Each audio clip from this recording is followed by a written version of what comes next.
news natin sa araw nito. Makakasama rin po natin maya-maya lamang ang isang eksperto, ICC accredited lawyer, at international law expert na si Atty. Joel Butuyan. Pero bago po yan, handa na po tayo sumagot sa inyong mga katanungan. First question, CF Perez, ABS-CBN.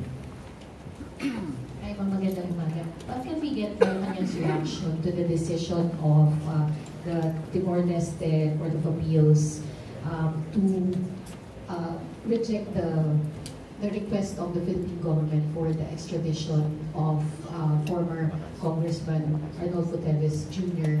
At ano po yung susunod na mga legal actions na gagawin ng gobyerno tungkol dito? Medyo nagulat po ang administrasyon, lalo-lalo na po ang DOJ patungkol po dito dahil ayon po sa kanila ay nagawa naman po nila lahat at naibigay po lahat ng mga ebidensya at mga records po para po mag-grant ang extradition. Na ipakita rin po nila na wala po tayong ngayon na death penalty at ito'y suspended. Pero dahil po dito, nagkaroon po sila ng pagsusuri at in a way, nagtaka rin po dahil sa pangalawang beses po ay talaga nag-grant po yung petition natin for extradition. At lumalabas nga po ay itong apila lamang po ang nag-grant po para pabor po kay dating Congressman Teves. At ang naging issue lamang po yata dito ay mga teknikalidad patungkol po doon sa umiiral na batas sa atin. Pero ayon po sa DOJ at nakausap po natin si Asek Nico, ay mag-aapila po sila, magpapile po sila ng appeal sa Court of Appeals po ng Timor-Leste. Ano po ba tungkol dito? Sino po ang Hinayaan na lang po natin muna sa DOJ kung anong dapat gawin. Yun po ang alis Pangulo. What is that decision? The court, the Timor-Leste court cited a provision in their constitution which prohibits extradition if there is a, quote, well-founded risk of being subjected to torture, inhuman, degrading, or cruel treatment. Do you think that there is a reason for the Timor-Leste court to fear that former Congressman Teves will be subjected to such treatment here in the Philippines? Kahit naman po sa konstitusyon natin ay bawal po yan. Kaya nga po nung sila po ay naglahad ng kanilang mga ebidensya, ang ating administrasyon to DOJ, ipinakita po natin ang lahat ng mga ito ay hindi po mangyayari sa ating administrasyon. At nagtataka nga po sila at kung bakit kaya na baliktad po ang unang decision po ng Korte po ng Timor-Leste. Kaya po sa pamamagitan po ng appeal na kanilang isasampa, ipapakita po nila na dapat po talagang mag-grant ang extradition. Follow-up question from Madison Halil. Good morning, ma'am. One quick follow-up. Gaano ka na setback ito in terms of the investigation against Congressman Teves? Malaki po ang magiging impact po nito considering na may mga di umanong biktima na nag-complain naman laban po kay dating Congressman Teves. So kaya po hanggat makakaya ng administrasyon, ilalaban po rin natin ito para po sa hustisya sa mga di umanong biktima. Jean Macanews, Philstar. Good morning. Justice Secretary Remulla admitted that the justice system in the Philippines failed the EJK victims and that cases are very hard to pursue here. So are we still capable of pursuing drug war cases beyond former President Duterte? How are we looking for accountability for other drug war suspects? Sa ngayon po, hindi po tayo tumitigil na magbigay ng hustisya, hindi rin po natin tinitigilan ang paglaban sa mga iligal na droga. Kakayanin po natin to at hindi po tayo magsasawalang bahala po patungkol dito.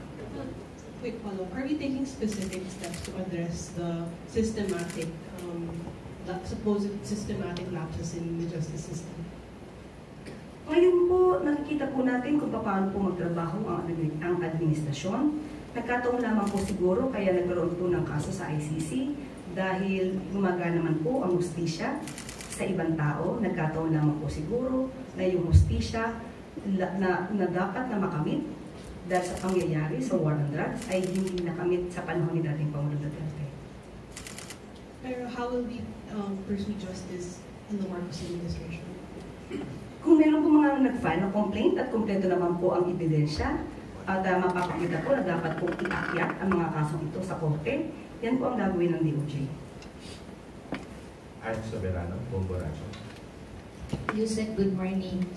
Reaction again from the palace. Former presidential spokesperson Harry Roque has said that he's no longer in The Hague at pinoformalize na lang daw po niya ngayon ang kanyang asylum process. Reaction. Siguro po mas maganda po talaga since hindi naman po siya parte ng legal team ni dating Pangulong Duterte. Hindi po ba yan ang kanyang dahilan kung bakit hindi siya uuwi? Mas maganda pong umuwi muna siya dito at tatunayan niya po talaga na siya po ay walang kasalanan. Sabi nga po natin, siya mismo po ang nag-amin, siya po mismo galing sa kanyang bibig ang mga kwento, ang mga dokumentong kanyang sinabi sa quadro hearing. Hindi po ba mas maganda na siya rin po ang mag-present nito para mapatunayan niyang siya ay malinis? Ma'am, since wala pa pong kaso laban kay Attorney Roque and wala na po siya sa The Hague, nagtatago na po siya ngayon, ano na lang po pwedeng gawin ng gobyerno? I-monitor po ba siya or makipag-coordinate kayo sa Interpol sa whereabouts niya? Hanggat wala po kasing kaso at hindi siya naman ituturing na fugitive, hindi naman po natin mahihiling sa Interpol na magkaroon ng red notice, most probably blue notice. Pero isasangguni po muna natin sa DOJ kung ano po yung susunod na hakbang. Thank you, ma'am. Maricar Sargan, Brigada FM. Good morning po, Yusek. May lumabas po na report na di umano nag-file daw po o nag-request ng asylum si former President Rodrigo Duterte sa China. Pero na-deny, may information po ba yung palace dito? Ano po yung nakarating sa inyo? Wala po kami ganung impormasyon na natanggap. Hindi po yun ang mga lumalabas na info na dumarating sa palasyo. Ano po yung nakarating, ma'am? Napauwi siya mula sa Hong Kong. So wala pong nakarating about asylum? Wala po, walang nakarating sa amin. Okay, thank you po. Follow-up question. Eden Santos, Net 25. Good morning po, Yusek.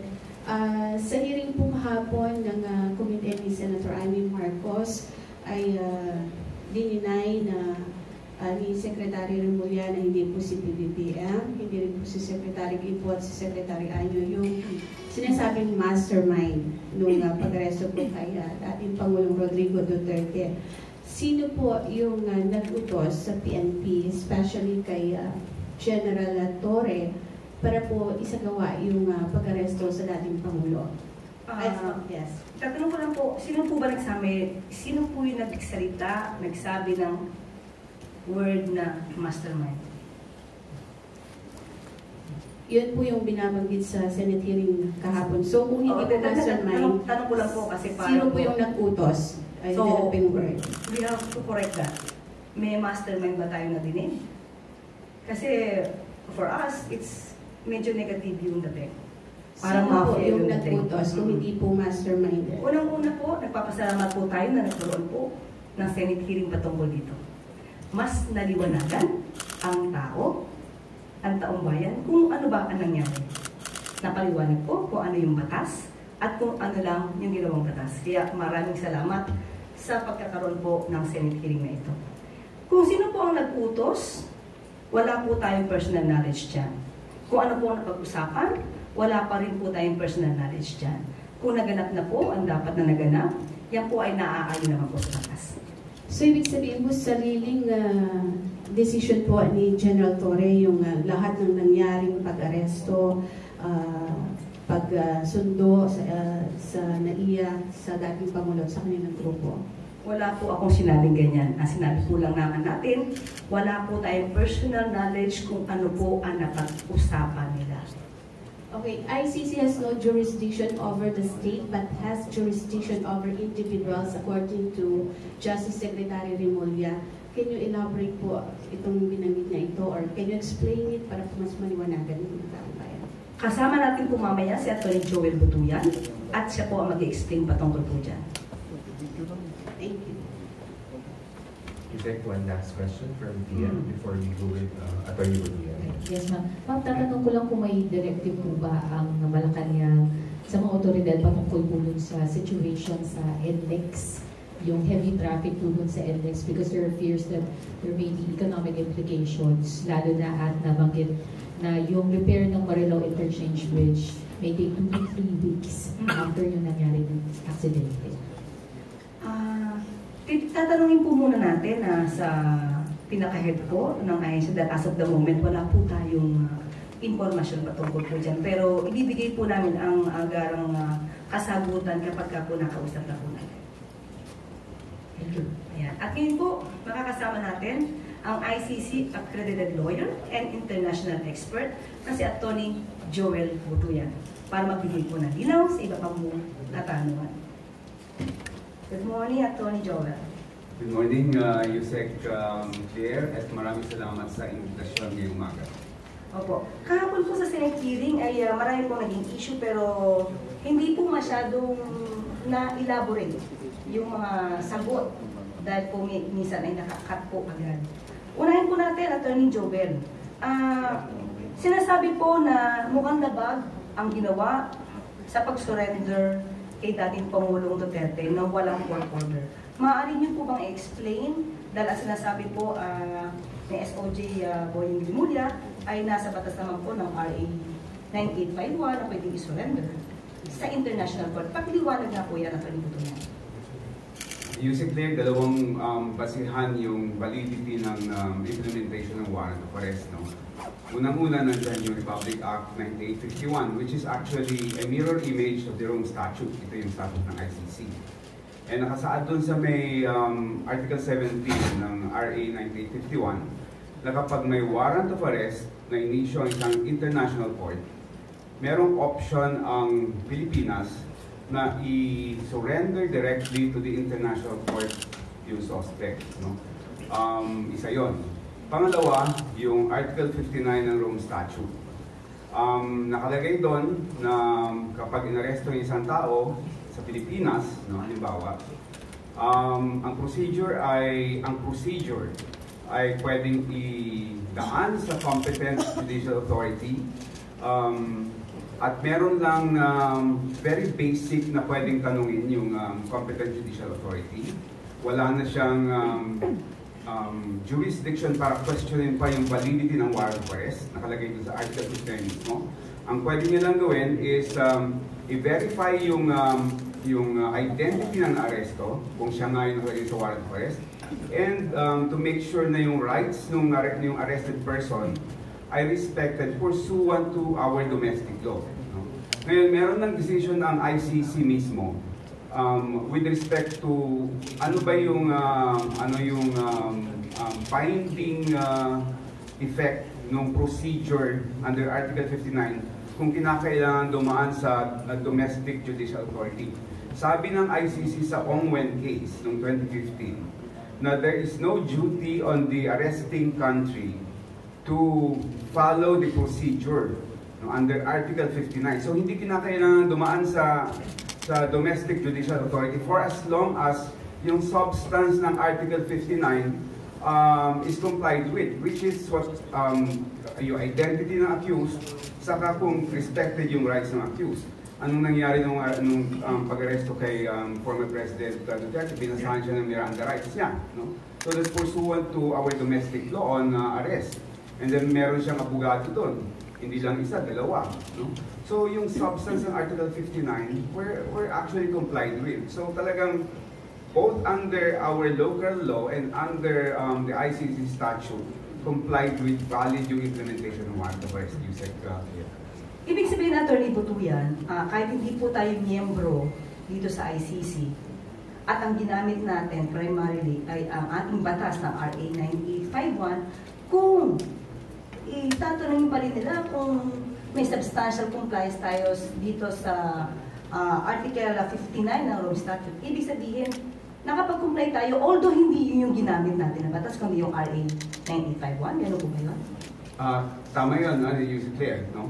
We fully complied with our domestic law dahil na merong discretion yung Philippine government to directly surrender the suspect to the international court. Okay, so hindi po kailangan na ng court order at tulad ng sinabi niyo po. Sa batas po natin, hindi na kailangan ng court order. Meron po siguro nadinig niyo po sa hearing kahapon, sinasabi po ni VP Sara na ito daw ay maliwanag na warrantless arrest dahil daw ang warrant of arrest ay dapat daw nagmumula sa local courts ng Pilipinas. Ano po masasabi niyo po ito? Meron hong warrant of arrest and it was issued by an international court na naging miyembro tayo. No? So hindi yung totoong warrantless arrest ito dahil talagang merong warrant covering the arrest of the former president. Ini-issue rin po na sabi po ni Senator Aimee dahil ang una yatang pinakita ay i-warrant. Ano po masasabi niyo sa batas po natin patungkol dito sa i-warrant of arrest? Yung clear sa batas mismo natin, hindi kailangan ipakita yung physical warrant of arrest at the time of the arrest. No? For as long as there exists the warrant of arrest, no?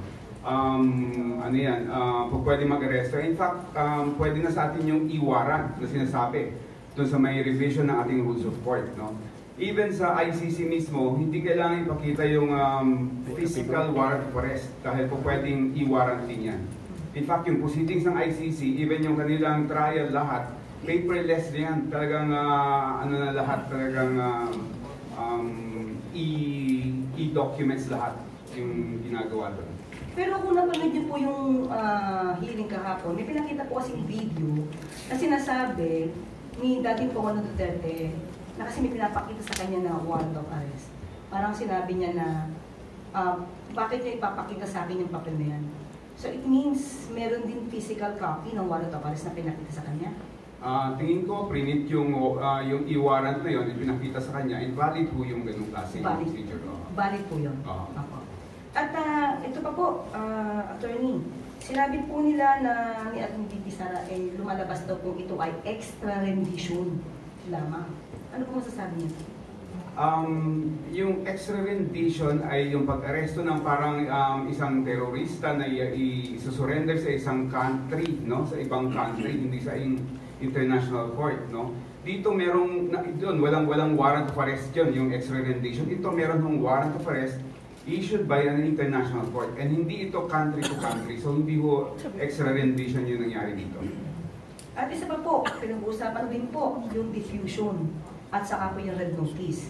Ang sabi po kasi, ang natanggap po nila ay yung wanted person diffusion. So, ano po sa tingin niyo po, nakapag-comply po dahil hindi daw po red notice ang natanggap? Ano po masasabi niyo po? Para sa akin, Yusek Claire, yung Interpol actually is just an international coordinating organization. No? Hindi siya talagang yung may power to really have a warrant effected. No? Siya lang yung nag-coordinate na para may bigay yung warrant of arrest na galing sa either isang country or isang international court and idadaan papunta dun sa may country na may custody ng suspect. No? So whether it's diffusion or red notice yan, it doesn't matter kasi talagang kung yung red notice, binibigay yan shotgun sa lahat ng mga members ng Interpol. No? Yung diffusion, usually country to country yan. No? Pero regardless of the terminology, coordinating agency lang, organization lang yung Interpol. Ang mahalaga is valid warrant of arrest yung binigay ng Interpol sa atin, no, regardless of how it gave it to us. So in other words, Atty. Butuyan, kapag wanted person diffusion at may nakalagay doon ng papatulong para arrest rate, kailangan pa rin po makipag-coordinate ang gobyerno natin sa Interpol? Kung pwede yung kailangan may pag-coordinate dahil member tayo ng Interpol, no? Pero kagaya nga sinabi ko, kung sinerve yan sa atin ng Interpol, ibig sabihin valid yung warrant of arrest na yan. No? And meron talaga tayong obligation na i-implement yung warrant of arrest na yan. Pero din po kasi ni Senator Aimee, kapag daw po hindi tayo nakipag-coordinate sa Interpol, ano po yung maaaring maging consequence? Pwede hong sa susunod na sila naman yung may kailangan,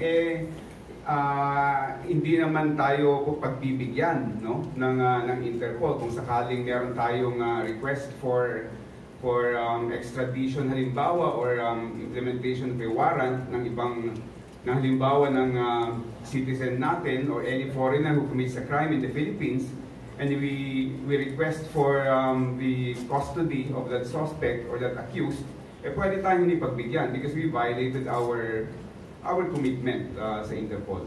Meron pa po kayong nais na idagdag, yung panguling salita patungkol po dito sa silbi ng warrant of arrest at pag-surrender kay dating Pangulong Duterte sa ICC?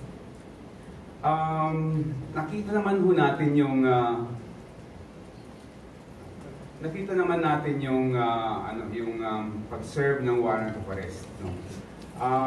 Naka-video nga lahat yung mga pangyayari.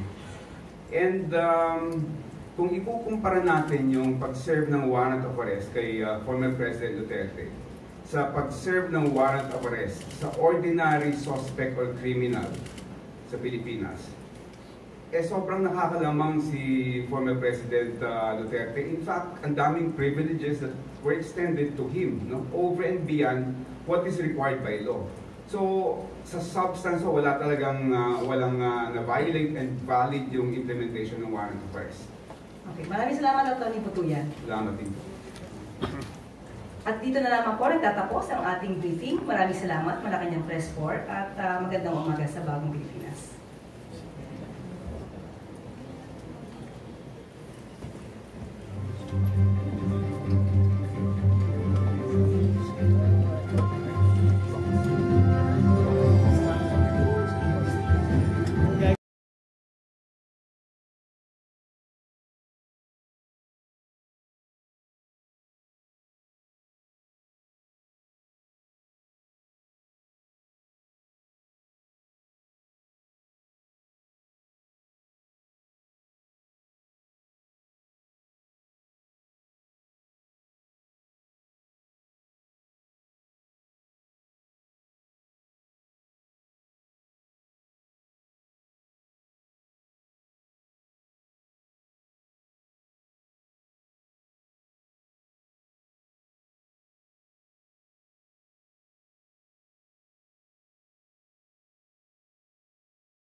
While we were still a member, hindi valid. So you cannot, hindi divisible yung mga provisions na yan. Sir, pwede paki-elaborate lang po ulit para mas maintindihan natin mapatupayan mo. Walang jurisdiction ang ICC sa Pilipinas, pero sa mga mamamayang Pilipino meron. Hindi na tayo miyembro no, ng ICC. No?